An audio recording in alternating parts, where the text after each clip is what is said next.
సూరి, ఏంటి తారా? రేపు రేపు నీకు పరీక్ష అంట కదా. నాన్న త్వరగా పళ్ళు తిని పడుకోమన్నాడు.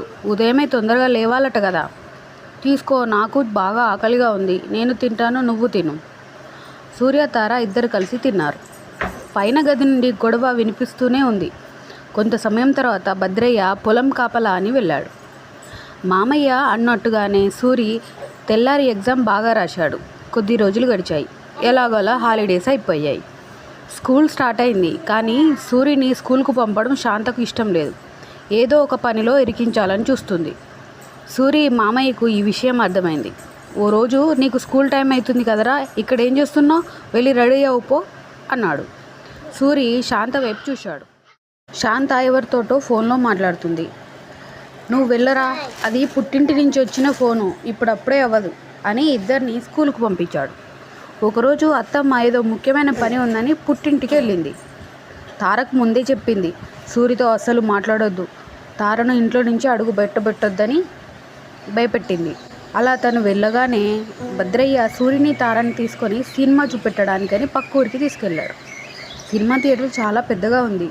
సూర్య ఎప్పుడు చూడలేదు థియేటర్ ఇంత పెద్దగా ఉంటుందని.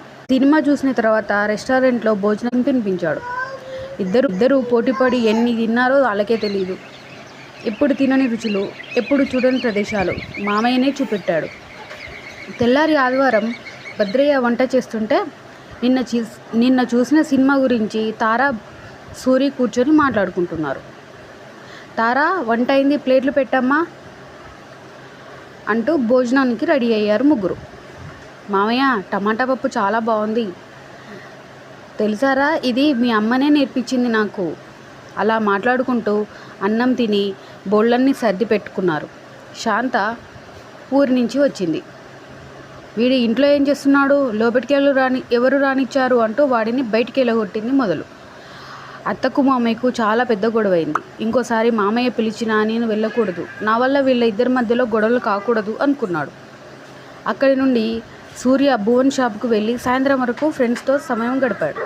కొన్ని రోజులకు హాస్టల్లో సీట్ వచ్చింది. మామయ్య తీసుకెళ్ళి కావలసినవన్నీ కొనిచ్చి హాస్టల్లో దించాడు. మామయ్య తిరిగి వెళ్లే ముందు అక్కడ ఉన్న టీచర్లతో, వార్డెన్తో సూర్యని జాగ్రత్తగా చూసుకోమని చెప్పాడు. అందరితో మంచిగా మాట్లాడాలి. నీకే సమస్య వచ్చినా నాకు వెంటనే ఫోన్ చేయి. ఏది కావాలంటే అది తెస్తాను. ఇంటి గురించి ఆలోచించకు. శ్రద్ధగా చదువుకొని గొప్పవాడి కావాలి.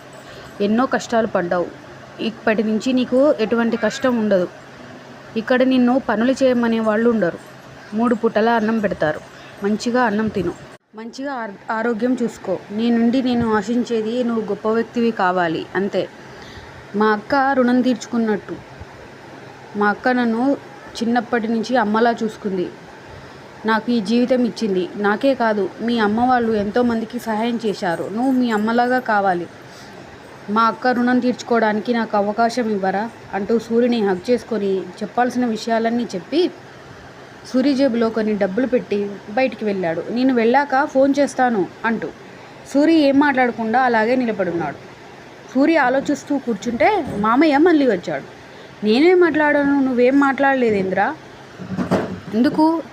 ఒక విషయం చెప్పు. నీకు ఇక్కడ ఉండడం ఇష్టమే కదా? వెంటనే వెళ్ళి మామను పట్టుకొని ఏడ్చాడు సూరి. నా గురించి ఆలోచించకండి మామయ్య, నేను మంచిగా చదువుకుంటాను. మీకోసం తారా వెయిట్ చేస్తూ ఉంటుంది. నేను జాగ్రత్తగా ఉంటాను. వారానికి ఒకసారి ఫోన్ చేయొచ్చంట, ఫోన్ చేస్తాను అంటూ మామయ్యకు ధైర్యం చెప్పి సూరి తన రూమ్లోకి వెళ్ళిపోయాడు. కొత్త ప్రాంతం, కొత్త టీచర్లు, కొత్త పిల్లలు. అక్కడున్న వారితో ఎక్కువ మాట్లాడేవాడు కాదు. ఇలా వీడిని గమనించిన ఒక టీచర్, సూర్య, అందరితో ఫ్రీగా ఉండరా, ఈ క్షణం ఇంపార్టెంట్, ఎందుకంటే ఇది మళ్ళీ తిరిగి రాదు. ఇప్పుడు వీళ్ళంతా నీ కొత్తగా ఉన్నారు. పోను నీకు వీళ్ళంతా ఫ్రెండ్స్ అవుతారు. ఈ హాస్టల్ విడిచి కాలేజ్కి వెళ్తావు. అప్పుడు ఇక్కడున్న ఫ్రెండ్స్కు దూరం అవుతావు. పాత విషయాలు మర్చిపోయి ఈ క్షణాన్ని, ఇక్కడున్న కొత్త ఫ్రెండ్స్ని కలువు. నీ పాత ఫ్రెండ్స్తో ఉన్నట్టు ఉండు. మనం అందరం మన వాళ్లకు దూరంగా ఉంటున్నాం ఇక్కడ అంటూ సూర్య భుజం మీద చెయ్యేసి తీసుకువెళ్లారు. బాధలు, అవమానాలు పడిన సూర్యను ఈ విద్యాలయం తన అక్కున చేర్చుకుంది కన్న తల్లిలా. ఇక్కడికి పిల్లలు ఒంటరిగానే వస్తుంటారు. ఈ చదువు మీ తెలివితేటలు పెంచుతుంది. మీరు జీవితంలో సగర్వంగా నిలబడేలా చేస్తుంది. సూర్యకు సార్ ఏమైతే చెప్పాడో అదే విధంగా ఫ్రీగా ఉండటం, పుస్తకాలు చదవటం, లైబ్రరీలో గడపడం, ఫ్రెండ్స్తో గ్రూప్ స్టడీ చేయడం మొదలుపెట్టాడు. సూర్య రూమ్మేట్ రవి ఎక్కువగా మాట్లాడేవాడు కాదు. సూర్య మొదట్లో పలకరించినా పట్టించుకోకపోయేవాడు. రవి ఎందుకు అలా ఉంటున్నాడో తెలిసేది కాదు. ఎవరితో సరిగ్గా ఉండేవాడు కాదు. చదువు కూడా యావరేజ్. దాంతో విద్యార్థులందరికీ అలసైపోయాడు. ఒకసారి హిస్టారికల్ టూర్ కని అందరూ వెళ్ళారు.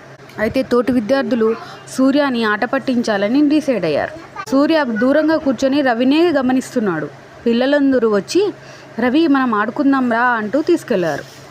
ఆడుకుంటూ బాల్ని తీసి చెరువులో పడేశారు. దాన్ని తీసుకురమ్మని, లేకపోతే సార్కు చెప్పి నీకు పనిష్మెంట్ ఇప్పిస్తామని బెదిరించారు. దాంతో ఈత రాకపోయిన రవి చెరువులోకి దిగడం మొదలుపెట్టాడు. ఇది గమనించిన సూర్య పరిగెత్తుకుంటూ వచ్చి రవిని కాపాడాడు. విషయం టీచర్స్కి చెప్పాడు. టీచర్స్ అందరూ కంగారు పడ్డారు.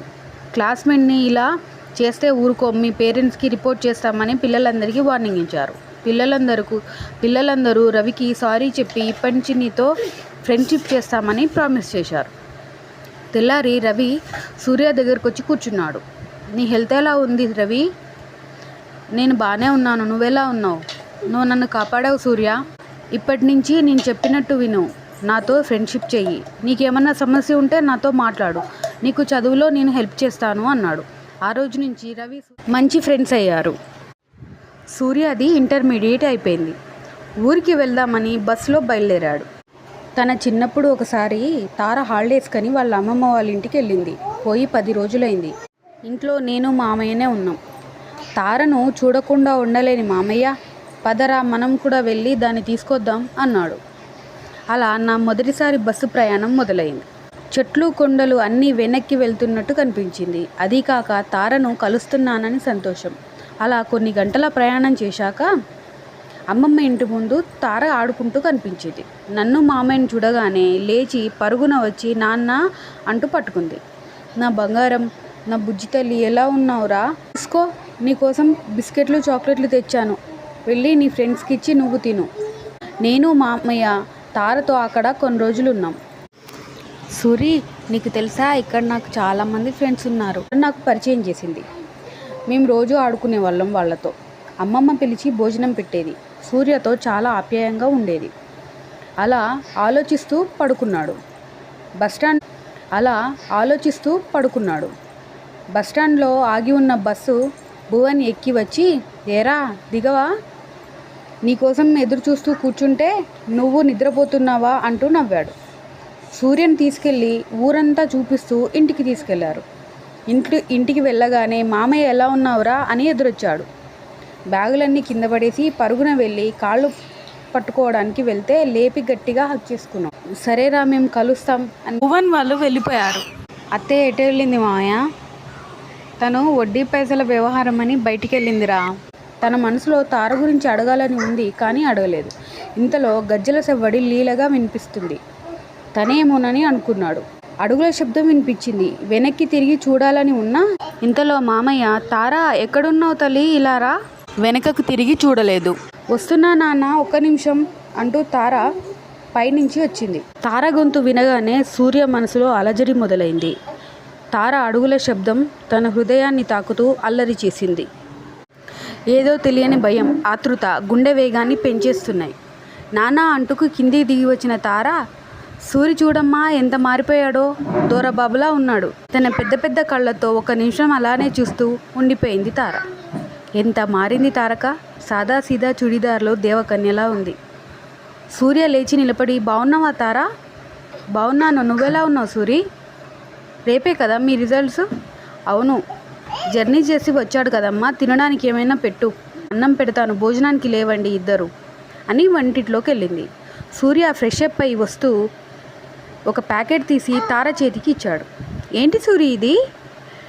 తెరిచి చూడు, నీకే తెలుస్తుంది. అందులో చాక్లెట్లు, 2 పెన్నులు, వాచ్, చిన్న లాకెట్ ఉన్న గొలుసు ఉన్నాయి. భద్రయ్య, ఏం తెచ్చావురా దానికోసం? స్కాలర్షిప్ వచ్చింది నాకు, అందుకే తార కోసం పెన్నులు, వాచ్ తెచ్చాను. Thank you Suri. కూర్చోండి నాన్న, నేను వడ్డిస్తాను. ఇన్ని సంవత్సరాల తర్వాత మామయ్యతో కలిసి ఇంటి భోజనం చేస్తున్న సూర్యకి ముఖంలో సంతోషం వెలిగిపోతుంది. తార భోజనం వడ్డించడం చాలా బాగుంది. తనకున్న ఆత్మబంధువులు వీళ్ళిద్దరే.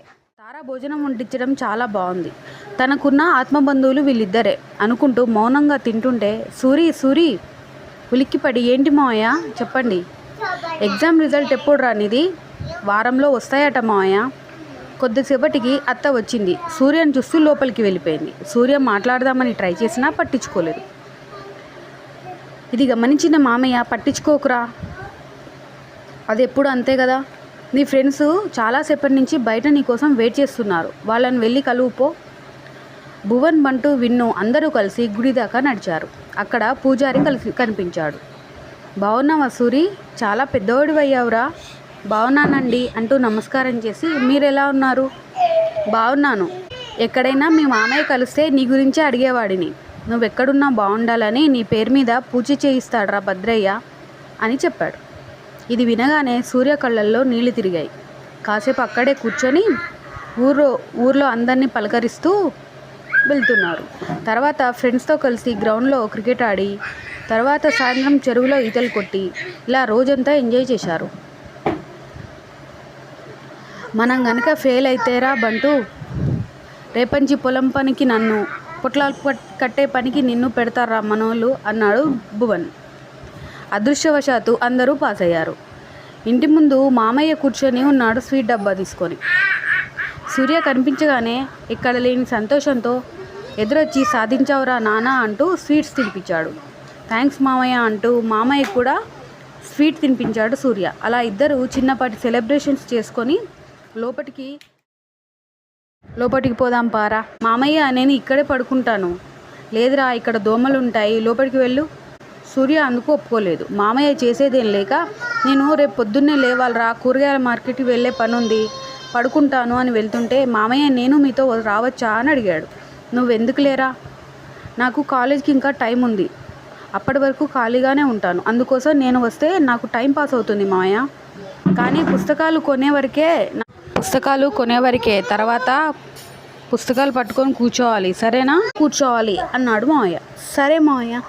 ఉదయం లేచి వారి పొలంలో కూరగాయలన్నీ ట్రాలీలోకి ఎక్కించి పక్కనున్న సిటీకి కూరగాయల మార్కెట్కి వెళ్ళి అక్కడ పని కంప్లీట్ చేసుకొని వచ్చారు. అలా 2 సార్లు సూర్య మామయ్యతో వెళ్ళిన తర్వాత, మామయ్య ఈసారి కూరగాయలు తీసుకొని మార్కెట్కు నేను ఒక్కడనే వెళ్తాను అన్నాడు. నీకెందుకు లేరా కష్టం, నేను కాలేజీకి వెళ్తే కదా చేస్తారు, అప్పటి వరకు నన్ను చేయనేయండి అన్నారు. సరే కానీ కూరగాయలు దించాక టిఫిన్ చేసి ఊరికి బయలుదేరు, సరేనా అన్నాడు. అలా సూర్య కూరగాయల మార్కెట్కి వెళ్ళడం, అక్కడ ఉన్నవారికి సూర్య తెచ్చిన కూరగాయలు ఇవ్వడం తన పని.